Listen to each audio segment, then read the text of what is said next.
L'aventure du roi Ferdinand, le secret du palais oublié. Il était une fois, dans un royaume lointain, un roi nommé Ferdinand. Le roi Ferdinand était un homme sage et généreux, aimé de son peuple pour sa bonté et son sens de la justice. Son palais était grand et magnifique, avec des jardins luxuriants, des fontaines scintillantes, et des salles décorées de trésors.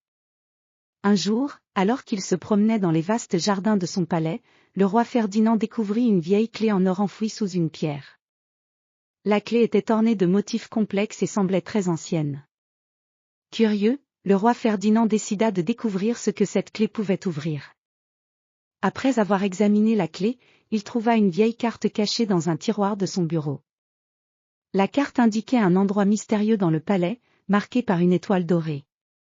Selon la légende, cet endroit cachait un secret ancien et précieux. Le roi Ferdinand, déterminé à percer ce mystère, ordonna à ses conseillers de préparer une expédition pour explorer les parties oubliées du palais.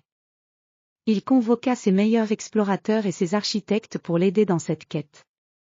Le jour de l'expédition, il se vêtit d'une tenue d'exploration, avec des bottes solides et une veste résistante. Il emporta avec lui une lampe, des cartes anciennes, et la mystérieuse clé en or.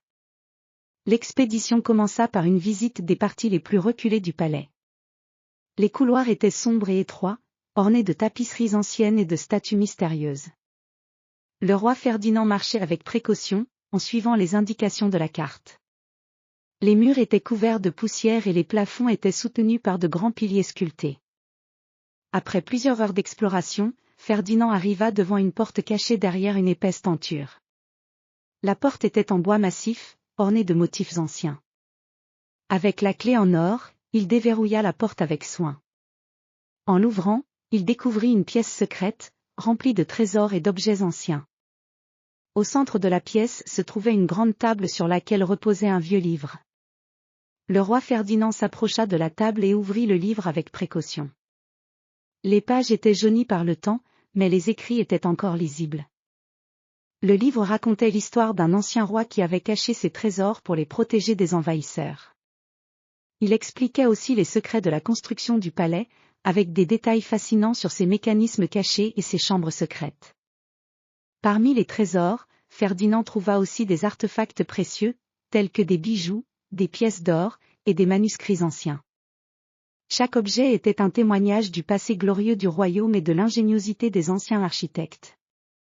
Le roi Ferdinand était émerveillé par sa découverte, mais il savait que ces trésors et secrets devaient être préservés pour les générations futures.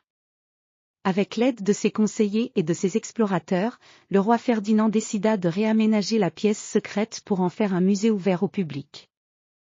Il voulait que le peuple puisse admirer et apprendre l'histoire du royaume.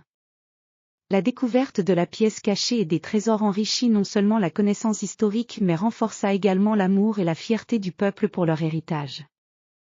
Ainsi, grâce au roi Ferdinand et à son esprit d'aventure, le palais devint non seulement un symbole de la grandeur passée du royaume, mais aussi un lieu d'apprentissage et de célébration de l'histoire et de la culture.